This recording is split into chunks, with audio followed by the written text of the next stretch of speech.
Bismillahirrahmanirrahim. Assalamualaikum warahmatullahi wabarakatuh. Nama Nurfala Eka Permana, kelas PAIL, NIM 201200368. Menjelaskan tentang artikel tentang lembaga pendidikan. Apa itu pendidikan atau apa itu lembaga pendidikan? Pendidikan adalah proses pembelajaran tentang akhlak, ilmu pengetahuan, dan keterampilan yang menjadi kebiasaan turun-temurun orang untuk sekelompok orang untuk melakukan pengajaran, pengamatan, pelatihan, dan atau penelitian.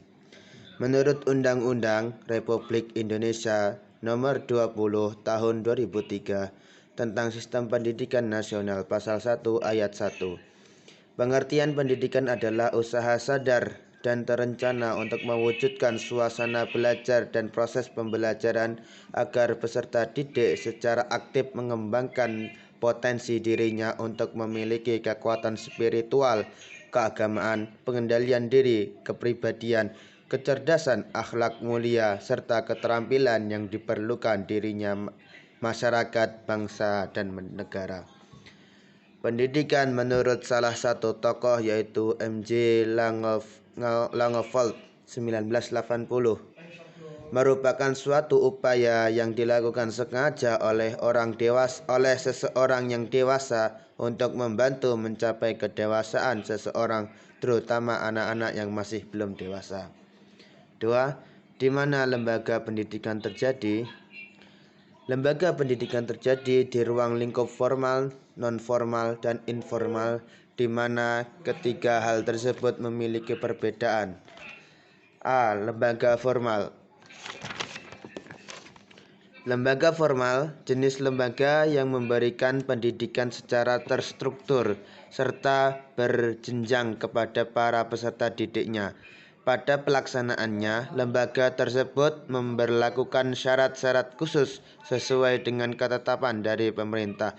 Contoh SD, SMP, SMA, dan perguruan tinggi. 2. Lembaga non-formal merupakan jenis lembaga yang memberikan pendidikan pada peserta didik di luar pendidikan formal yang bertujuan untuk mengganti, menambah, serta melengkapkan pendidikan formal.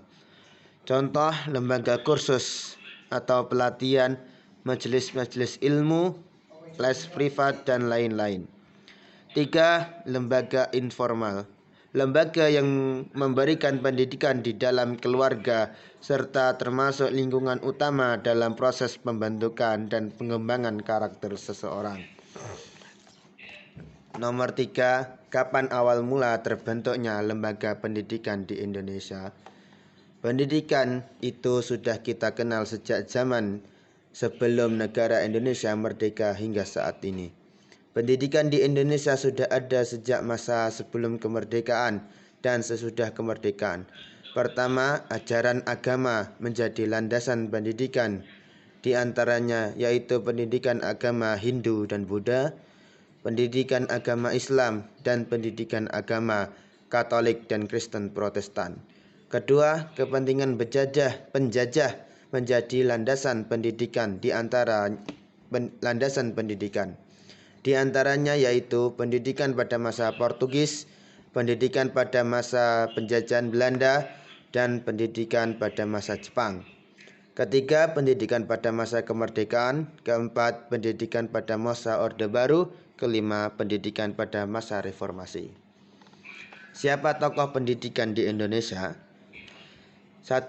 Ki Hajar Dewantara. Raden Mas Suwardi Suryaningrat atau dikenal dengan nama Ki Hajar Dewantara adalah Bapak Pendidikan Nasional yang lahir di Paku Alam pada 2 Mei 1889 dan wafat pada 26 April 1959 di Yogyakarta.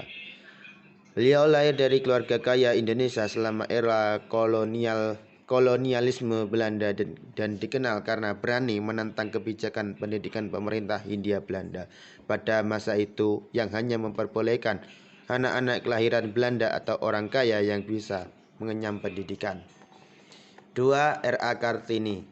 Raden Ajeng Kartini adalah salah satu tokoh pendidikan perempuan di Indonesia yang lahir pada 21 April 1879 dan wafat pada 17 September 1904. Kartini dikenal sebagai seorang tokoh Jawa dan pahlawan nasional Indonesia dan pelopor kebangkitan perempuan pribumi.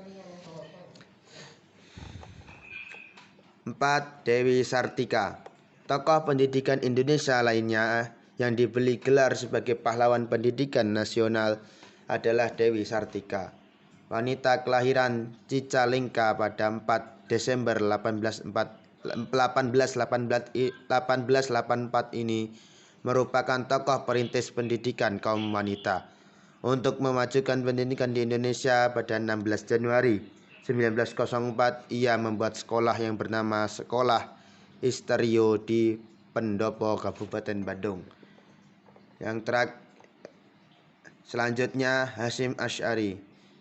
Kiai Hasyim Asy'ari atau disebut dengan Kiai Hasyim Asy'ari lahir di Kabupaten Jombang, Jawa Timur pada 14 Februari 1871 dan wafat pada 21 Juli 1947 pada usia 76 tahun.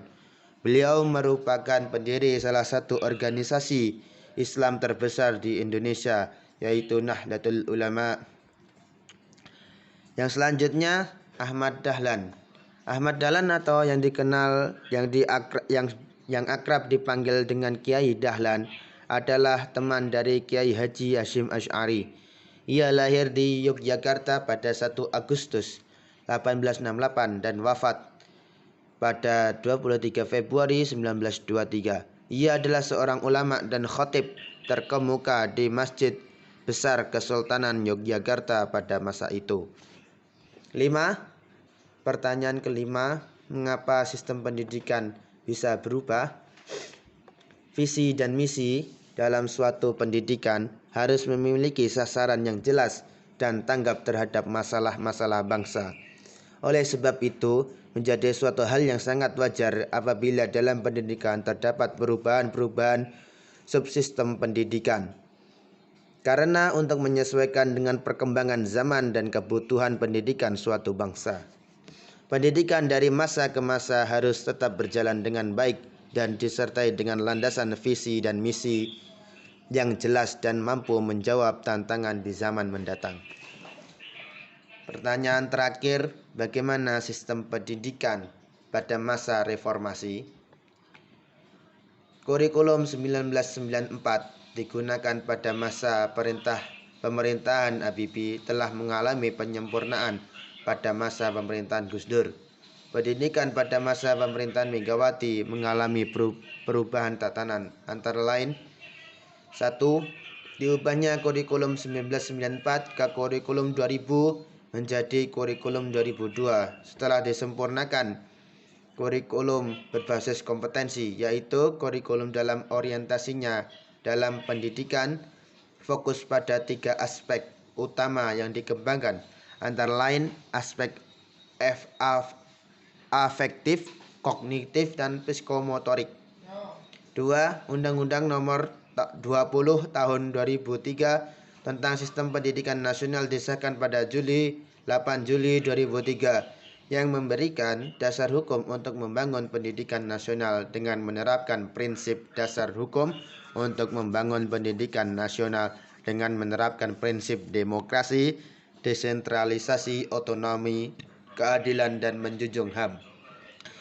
Setelah jabatan Megawati turun dan digantikan oleh Susilo Bambang Yudhoyono, Undang-Undang Nomor 20 Tahun 2003 masih berlaku ditambah dengan Undang-Undang Republik Indonesia Nomor 14 Tahun 2005 tentang guru dan dosen.